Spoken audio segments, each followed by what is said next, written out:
사랑하는 성도 여러분, 그리고 진리의 말씀을 사모하는 모든 분들께 주님의 이름으로 평안을 전합니다. 오늘 우리는 성경 속 깊은 영적 상징 중 하나이자 때로는 오해받기도 하는 기름 부음에 대해 함께 묵상하고자 합니다. 이 말씀을 나누기 전에 잠시 주님의 귀한 사역에 동참해 주시길 부탁드립니다. 이 영상이 여러분의 마음에 울림을 준다면 좋아요를 눌러주시고 다른 이들에게 공유하여 하나님의 은혜를 함께 나누어 주십시오. 또한 구독을 통해 저희가 계속해서 이 생명의 말씀을 전파하는 일에 힘을 보탤 수 있도록 도와주시길 바랍니다. 이 선한 사역에 동참하시는 모든 분들의 삶 가운데 하나님의 놀라운 축복이 함께하기를 간절히 기도합니다. 자, 이제 기름 부음에 대한 이야기로 들어가 보겠습니다. 어떤 분들은 이렇게 생각하실 수 있습니다. 기름을 바르는 것, 이건 좀 이상하지 않나요? 혹시 미신적인 행위는 아닐까요? 구약시대의 낡은 관습이 아닌가요? 솔직히 말씀드리면 저 역시 과거에는 그렇게 생각했던 적이 있습니다. 기름은 단지 성령님을 상징하는 것일 뿐 그 이상도 이하도 아니라고 여겼습니다. 물론 기름이 성령님을 상징하는 것은 명백한 사실입니다. 하지만 중요한 것은 하나님께서는 그 상징이라는 매개체를 결코 가볍게 여기지 않으신다는 점입니다. 하나님께서는 당신의 능력을 상징하는 그 표식 위에 친히 기름을 부으시고 그것을 통해 역사하실 수 있습니다. 아멘이십니까? 이것은 단지 구약의 이야기가 아닙니다. 놀랍게도 신약 성경 곳곳에서 우리는 기름 부음의 능력을 발견하게 됩니다. 마가복음 6장 12절과 13절을 보십시오. 예수님의 제자들이 나가서 회개를 전파했습니다. 그리고 성경은 이렇게 기록합니다. 많은 귀신을 쫓아내며 많은 병자에게 기름을 발라 고치더라. 생각해 보십시오. 당시에는 예수님께서 제자들과 바로 함께 계셨습니다. 치유의 근원 되시는 주님께서 바로 곁에 계셨음에도 제자들은 병든 자들에게 무엇을 발랐습니까? 바로 기름이었습니다. 어떤 분들은 왜 굳이 기름을 사용했나요? 라고 물을 수 있습니다. 그 이유를 인간의 지혜로 다 설명할 수는 없습니다. 하지만 중요한 것은 이것입니다. 그들이 순종했을 때 놀라운 결과가 나타났다는 사실입니다. 어떤 결과였습니까? 병든 자들이 치유되었습니다. 기름이 닿는 곳마다 질병은 건강으로 바뀌었습니다. 이것이 바로 신약 시대에 일어난 일입니다. 예수님께서 십자가에 달려 돌아가시고 부활 승천하신 후, 즉 교회의 시대가 시작된 후에도 이 원리는 동일하게 적용됩니다. 야고보서 5장 14절과 15절 말씀입니다. 너희 중에 병든 자가 있느냐? 그는 교회의 장로들을 청할 것이요. 그들은 주의 이름으로 기름을 바르며 그를 위하여 기도할지니라. 믿음의 기도는 병든 자를 구원하리니 주께서 그를 일으키시리라. 혹시 죄를 범하였을지라도 사하심을 받으리라. 여러분, 이것은 구약이 아니라 바로 우리 교회의 시대에 주신 말씀입니다. 그럼에도 어떤 이들은 자신이 너무 똑똑해서 기름 같은 것은 필요 없다고 생각합니다. 저는 그냥 방에서 조용히 마음으로 기도하면 됩니다. 라고 말할지도 모릅니다. 하지만 하나님의 방법에 순종하지 않기 때문에 응답을 경험하지 못하는 경우가 많습니다. 구약의 나병 환자 나아만 장군을 기억하십니까? 엘리사 선지자는 그에게 요단강에 가서 7번 몸을 씻으라고 했습니다. 상상해 보십시오. 한 번 물에 들어갔을 때 내가 지금 뭘 하는 거지? 2번, 3번 들어갔을 때 주변 사람들은 비웃었을 것입니다. 4번, 5번, 그는 자신이 정말 어리석게 느껴졌을 겁니다. 하지만 마침내 7번째 몸을 담갔을 때 성경은 그의 살이 어린아이의 살같이 깨끗해졌다고 기록합니다. 하나님께서 벽이 무너지기 전에 소리치라고 하시면 저는 소리칠 것입니다. 밤새도록 아무것도 잡지 못했어도 예수님께서 배를 저어 깊은 곳으로 가라고 하시면 저는 순종할 것입니다. 주님께서 기름을 바르라고 하시면 저는 바를 것입니다. 중요한 것은 기름 그 자체가 아닙니다. 그 기름이 상징하는 것, 그리고 그 상징에 담긴 하나님의 약속과 능력에 대한 우리의 믿음과 순종입니다. 우리 모두 마음으로 아멘 하시겠습니까? 저는 주님께 개인적으로 여쭈었습니다. 주님, 이 시대에 우리가 기름 부음을 사용해야 한다는 확실한 말씀을 주십시오. 주님께서는 제게 시편 91편으로 가라고 말씀하셨습니다. 저는 의아했습니다. 주님, 시편 91편에는 기름이라는 단어가 나오지 않는데요. 여기서 우리가 배울 교훈이 있습니다. 하나님의 말씀에 무엇이 있고 없는지에 대해 결코 주님께 가르치려 들지 마십시오. 주님은 말씀의 주인이십니다. 주님은 다시 내 말 시편 91편으로 가라고 하셨고 저는 그 안에서 주님이 보여주시는 놀라운 비밀을 발견하게 되었습니다. 그 비밀을 나누기 전에 히브리어에 대해 잠시 살펴보겠습니다. 히브리어로 기름은 세멘이라고 합니다. 예수님께서 땀방울이 핏방울처럼 되도록 기도하셨던 겟세만의 동산을 기억하십니까? 겟은 틀을 의미하고 세만에는 바로 세멘, 즉 기름을 의미합니다. 겟세만에는 기름을 짜는 틀이라는 뜻입니다. 예수님께서 우리를 위해 짓눌리셨던 바로 그곳입니다. 이 세멘이라는 단어는 히브리어 알파벳 신, 맴, 눈으로 이루어져 있습니다. 이 세 글자를 기억해 두십시오. 또한 성경에서 어떤 단어가 처음으로 언급되는 것은 매우 중요합니다. 기름이라는 단어가 성경에 처음 등장하는 곳은 창세기입니다. 야곱이 형의 설을 피해 도망가던 때였습니다. 그는 아버지와 형을 속인 죄책감과 두려움 속에서 돌을 베개 삼아 잠이 들었습니다. 도덕적으로 결코 온전한 상태가 아니었지만 은혜의 하나님께서 그에게 나타나셨습니다.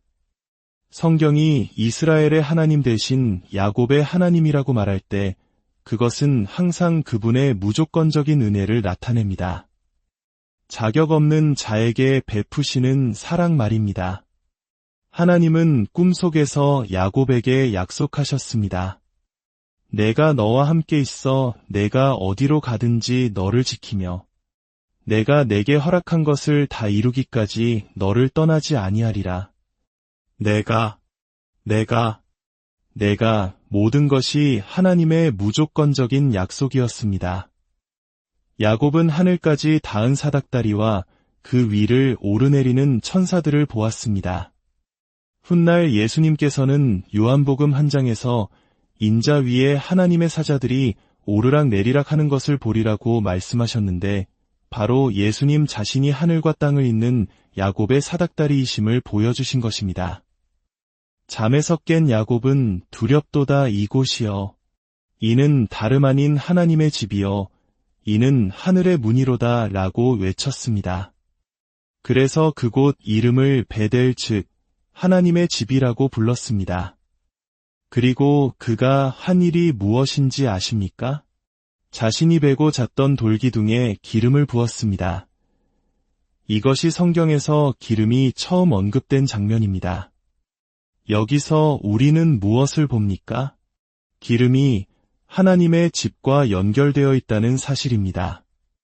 기름 부음은 하나님의 임재, 보호, 그리고 약속이 있는 곳과 깊은 관련이 있습니다. 이제 준비되셨습니까? 다시 시편 91편으로 돌아가 봅시다. 9절과 10절입니다. 내가 말하기를 여호와는 나의 피난처시라 하고 지존자를 너의 거처로 삼았으므로 여기서 거처는 바로 야곱이 기름을 부었던 하나님의 집을 의미합니다. 하나님의 모든 보호와 공급의 약속은 어디에 있습니까? 바로 하나님의 집 안에 있습니다. 오늘날 하나님의 집은 벽돌로 지은 건물이 아닙니다.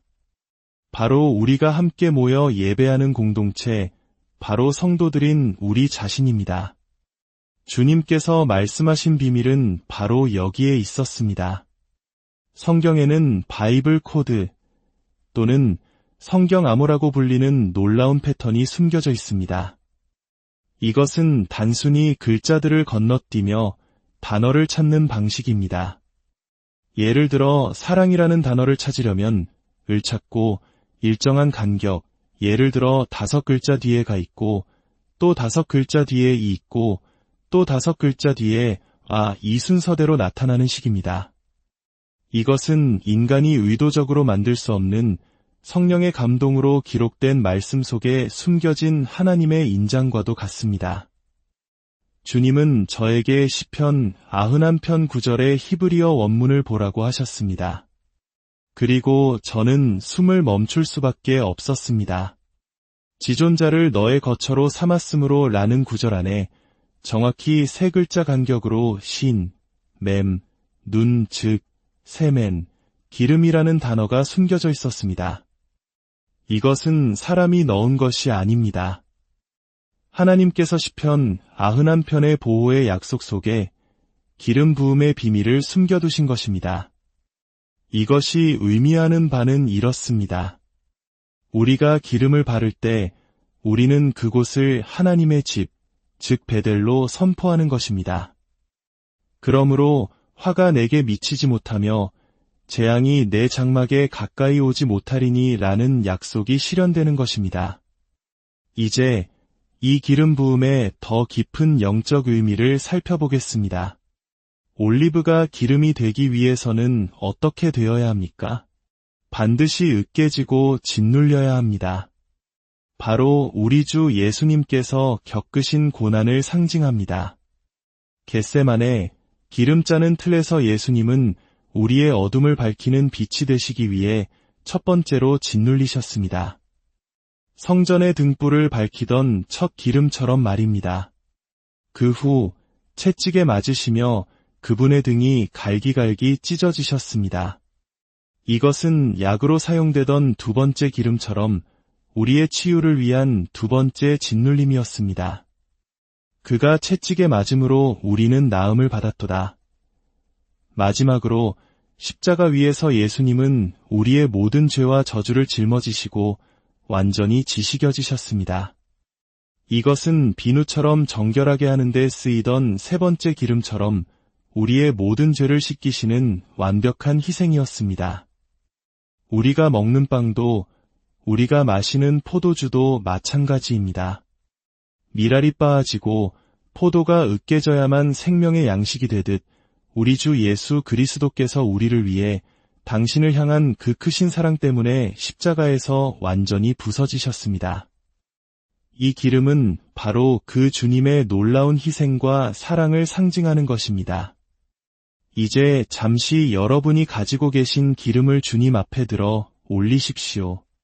기름 그 자체는 평범한 기름일 뿐입니다. 하지만 우리가 예수 그리스도의 이름으로 기도하며 축복할 때 성령의 능력이 임하여 이 기름은 거룩한 성유가 됩니다. 거룩하다는 것은 구별되었다는 뜻입니다. 이제 이 기름은 하나님의 거룩한 목적을 위해 구별됩니다. 그리고 악한 사탄은 거룩한 것을 결코 만질 수 없습니다. 함께 기도하겠습니다. 사랑과 은혜의 하나님 아버지, 예수 그리스도의 이름으로 저희 손에 들고 있는 이 기름을 주님 앞에 올려드립니다. 이 기름 자체에는 아무 능력이 없사오나 지금 이 시간 성령의 능력으로 임재하여 주셔서 이 기름 위에 기름 부어 주시옵소서. 이 기름을 주님의 거룩한 목적을 위해 구별된 성유로 만들어 주시옵소서. 아버지 하나님, 예수님의 이름으로 간구합니다. 이 기름이 발라지는 곳마다 모든 질병과 연약함이 떠나가고 온전한 건강과 생명이 임하게 하여 주시옵소서. 실패가 변하여 성공이 되게 하시고 메마름이 변하여 풍성함이 되게 하여 주시옵소서. 어둠이 있는 곳에 빛이 임하게 하시고 묶임이 있는 곳에 자유함이 선포되게 하여 주시옵소서. 이 기름이 닿는 모든 가정과 개인, 그리고 삶의 모든 영역 위에 하나님의 보호하심과 공급하심, 그리고 회복의 역사가 일어나게 하여 주시옵소서. 이 모든 것을 통해 기름이 아닌 오직 우리 주 예수 그리스도의 이름만이 영광 받으시기를 원하오며 우리를 구원하신 예수님의 이름으로 간절히 기도드립니다. 모든 성도님들, 아멘. 이제 이 기름을 여러분의 이마에 조금 바르십시오. 몸에 아픈 곳이나 종양이 있다면 집에 돌아가셔서 믿음으로 그 부위에 바르고 기도하십시오. 수많은 사람들이 종양이 줄어들거나 사라지는 간증을 경험했습니다. 이사야 10장 말씀처럼 기름 부음으로 말미암아 멍에가 꺾어지는 역사가 일어날 것입니다. 또한 아직 주님을 알지 못하거나 영적인 속박에 있는 사랑하는 가족이 있다면 그들의 베개나 옷에 몰래 기름을 바르며 기도하십시오. 그들의 마음이 부드러워지고 주님께 돌아오는 놀라운 간증들이 많이 있습니다. 사랑하는 여러분, 기름 부음의 능력을 믿고 순종함으로 하나님의 놀라운 보호와 치유, 그리고 회복을 경험하는 복된 삶이 되시기를 우리 주 예수 그리스도의 이름으로